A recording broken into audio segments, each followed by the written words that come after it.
Introducing the Banks Peninsula Forever Forest. 190 hectares of reverting native bush, focusing on natural regeneration of native vegetation. This property focuses on a strategy of minimal interference. Just like Hinawai, we allow natural succession to run its course towards a vegetation cover, similar to that prevailing before the forest clearance by human settlers. Forever Forests, protecting forests forever.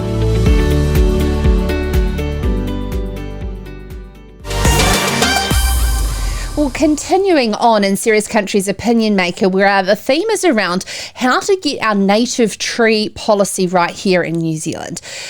We don't seem to be able to, excuse the pun, see the wood for the trees and how exotic pine plantation policies and our obligations under the Paris Accord in the emissions trading scheme here are so different from the large biodiversity outcomes that we can achieve from planting natives over exotic forests. I'm joined in studio now by Forever Forests Forest Manager, Adrian Loo. Adrian, thank you so much for coming into the studio. Thank you for inviting me on the show. It's great because obviously you're not very far away, overseeing work in the Hinawai Reserve and Forever Forest is based here in Canterbury. Could you give us a bit of an understanding what is the initiative behind Forever Forests and how it came about? Yeah, so I'm traditionally, well, I still am based working in the forestry industry as well as native, so I like, probably a bit guilty, I like all types of trees, natives and exotic. So I grew up riding my mountain bike in all different forests, so I just like forests in general, sort of where the Forever Forest model came from. But Forever Forest focuses on native forests and permanent native forests, so it's about partnering with landowners and enabling them to increase the area of native on their farm in a way which works with the current farming system and also creates a income for the farm, because a lot of people are doing things which are really nice off their own back, and like Hinawai Reserve is an example of that, and I've talked to Hugh and seen the examples of what he's doing over there.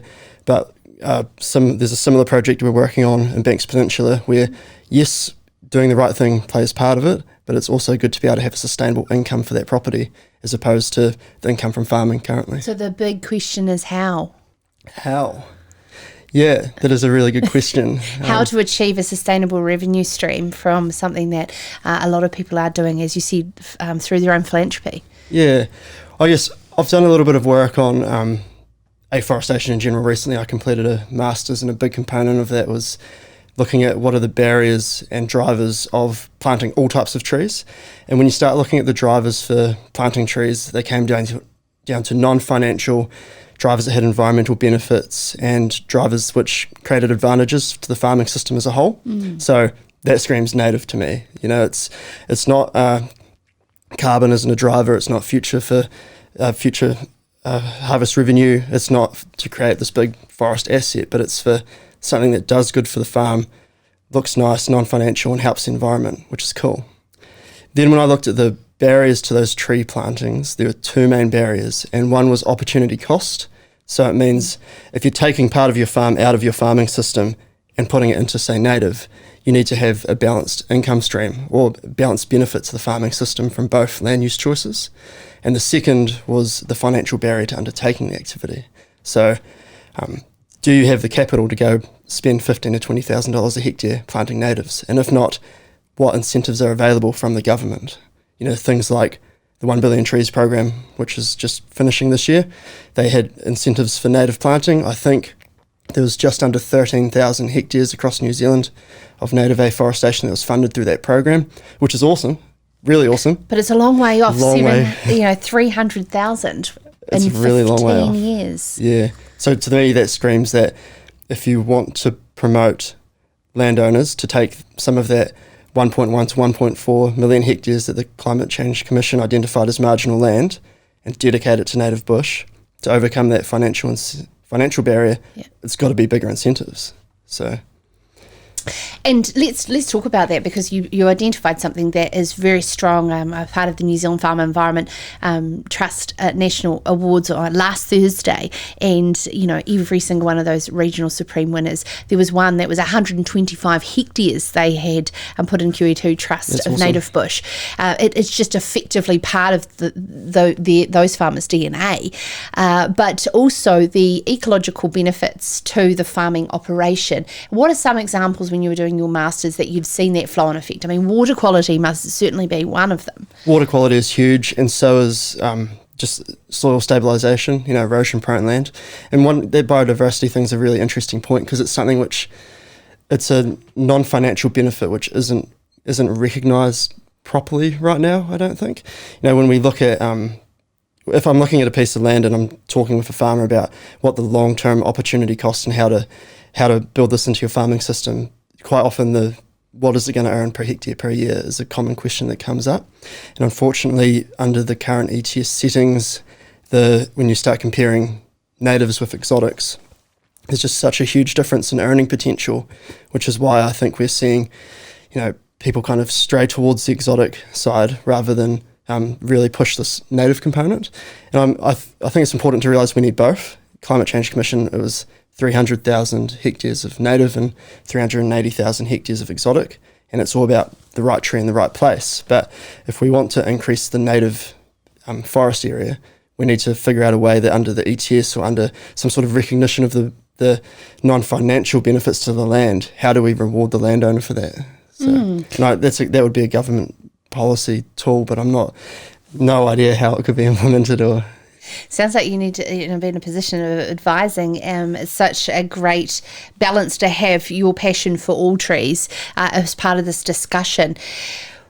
How can you establish natives and exotics to work together in harmony within a property when you do have that eventual harvesting component with pine plantations to take into account roading, access, those types of things? Yeah, so it's more traditionally you'd say put your exotic trees on your most marginal land, your steepest, hardest to access, and kind of learning from the mistakes of people that have done that before, we end up with woodlots which are very hard to harvest, high extraction costs, high eroding costs, high soil erosion risks in certain areas. So it's about looking at a property as a whole and saying, these areas here, we don't want to put tracks in, we don't want to be harvesting it. That should be a permanent forest, whether it be exotic planted forest, which is long-term converted to native, or it's just a native, like the sides of waterways is a classic. Under the National Environmental Standard for Plantation Forestry, we already set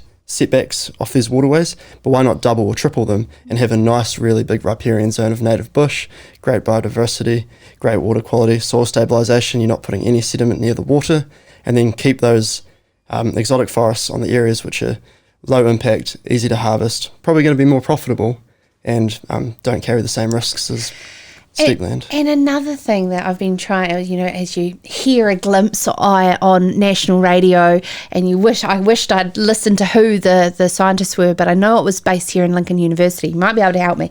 But they talked about native trees being planted in pine plantations as fire breaks as another opportunity. I look at Port Hills. We've already had that experience. And I personally wouldn't go and build in that area for fear of what we've seen at Lake Ohau as well. How have you seen the integration of natives also be there for those types of things too? Yeah, so plantation forests naturally have a lot of native forest within them. I think they say roughly 10% of every plantation forest is native bush. It's not traditionally planted as fire breaks as such, because you'd run into troubles of then having to clear parts of it to move through the stand as you harvest, which would be quite unfortunate. It would be far better to take the concentrated areas of native and protect and enhance and try and grow those throughout successive cycles. Fire's a tricky one though, because as we experience global warming, climate change, the frequency of these, not just fire but adverse weather events, is predicted to increase. So when you start looking at soil erosion or fire or big storms, we've got to start planning for how to protect our land against these. And I think that extends to even looking outside of plantation forests and just looking at farms in general, even farms which aren't wanting to put plantation trees on them and saying, look at these waterways that you've got here that bear soil next to them. Why don't we start getting some forest cover and start protecting these? And then the next question is, well, how can we do that? What funding is available? What's the long-term benefit to the property? Oh, you've nailed it. Funding. That is a huge part of the barrier, financial barrier, and Forever Forests works collectively with landowners. But how and what grants and funding is available now, and your opinion on what more needs to be done? If you look at the Billion Trees program, they were offering $4,000 a hectare. And there was for native planting, there's an erosion top up $500 a hectare and fencing top up $500 a hectare. But it's a long cry from the sort of $10,000 to $20,000, which is estimated to plant these native forests. So we've got landowners which really want to plant native bush, and they look at these big areas, and then you do the numbers and you say, well, have you got $200,000 to throw at this? And not a lot of people have that sitting in their back pocket for no financial return. With low financial return. So what Forever Forests, our goal is to get emitters to recognise the value of these native forests. So we brand the native carbon credits through, we've got videos and photos and stuff which is tangible, and an emitter can point at a property and say, I'm supporting this property and its native bush. And in response, we're requesting a premium for the carbon credits from that forest. The premium, in the market, we've traditionally seen premiums of up to 25% for native carbon credits. But just as a point of comparison, 1 hectare of native forest over a 50-year period will on average at current prices, give a landowner $250 per hectare per year. Whereas if we look at radiata pine, and this is using Canterbury lookup tables, so it's probably underestimating the true return, it's going to give you about $750 a hectare a year. So if we want parity, we don't want a 25% premium for native carbon credits. If you truly want to support native forests in New Zealand, you're going to need a 2 to 3 times multiplier to really recognise how amazing these native forests are and why we should increase the area of them. And so the big question is when can farmers with their own emitters within their own certificate of title that they're planting these trees actually be allowed to bring this into their number, knowing their number, and at first helping offset their pastoral land emissions before the big corporates internationally can come in and buy up and offset without them actually doing anything to reduce. Absolutely, and I think it's just an opportunity thing. So almost every farmer that I've talked to in my job has areas of post-89 eligible reverting native bush. It's just about getting it registered into the ETS, which is no easy task, and then claiming the credits for those. And then once you've claimed the credits, you can choose whether you sell them or you hold on to them to offset your own farm emissions. But it's just about, I think Beef and Lamb did a report recently which highlighted a whole heap of land, and I know there's been a little bit of debate about the accuracy, but what that really highlighted is, hey guys, there's a whole heap of native forests on your properties which is currently sequestering carbon, and some of it's going to be eligible for the ETS. So why not get it in the system and start offsetting your own emissions? Could you give us some advice about how you'd go about navigating that? Do you need the support of the likes of consultants to do that for you? Is it straightforward? There's a lot of good resources on MPI's website. It outlines the difference between pre-90, post-89 forest land, what's currently considered forest cover. But yeah, it is a complex task, and if you engage someone like myself or Forever Forests to undertake that for you, it does make your life a little bit easier, less headaches. Typically we see there's a lot of roadblocks to getting into the system. You've got to be quite good at GIS mapping, you've got to have access to historical imagery going back to before the 90s, and then you've got to navigate the carbon accounting complexities, because we're talking about a government run system that's tightly bound by legislation and regulation, which is even now changing through consultation. So it's a quick moving beast, which if you get it wrong, there's quite harsh penalties. So it's good to ask for advice, and someone like me more than willing to pick up the phone, have a chat for 10, 15, 20 minutes, just talk about all the different options, and then make your own decision if you want to go down that route or you want to carry on talking. And thank God for Forever Forest and the work you do. It's so helpful to navigate this, because there is so many things as landowners in New Zealand to try and navigate, and this is certainly one that I know New Zealand farmers are incredibly passionate about. But all they see is that that big black hole to pour money into for low financial return, and think, how am I ever going to actually have this advantageous of what's coming down, particularly bringing agriculture into the ETS as well. So it's fantastic. What are some of the companies that you're working, the emitters you explained, that you're working with that are looking to pour money into the sector? So traditionally, the people, which I've probably this is an observation thing, that are more willing to pay the premium are retail emitters. Because they've got a story to tell. Because they've got a story to tell. And when you start getting into, say, the big, large-scale emitters, like your say, energy companies, for example, the volume of units that they need is just so huge that when you start adding, imagine if I turned up to a large emitter and said, oh, can we double or triple your cost overnight, or even add 25%? Like, I'm sure the branding and marketing team would love it, but as soon as it hit the financial team, it's going to stick with the status. So it's about people who want to make a change, and they want to be able to support the type of forest that they like. So, and I think the retail space is really cool. So one of the cool projects we did was we made Tora Bombora, which is a music festival in Wellington.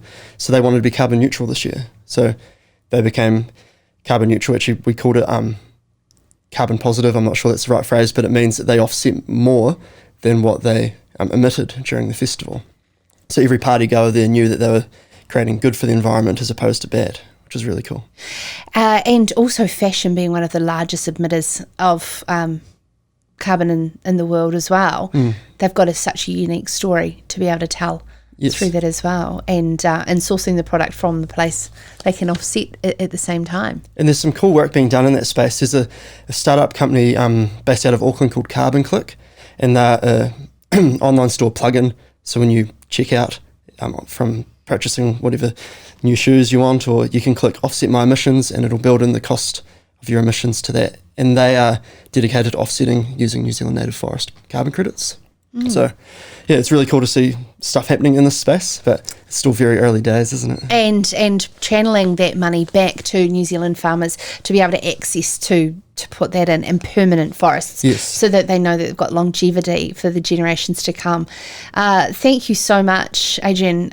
I hope that your phone runs even more hotter since hearing about this on Serious Country. Please share this interview with Adrian as well amongst your circles, because there's certainly some great things happening and when we do uncover them.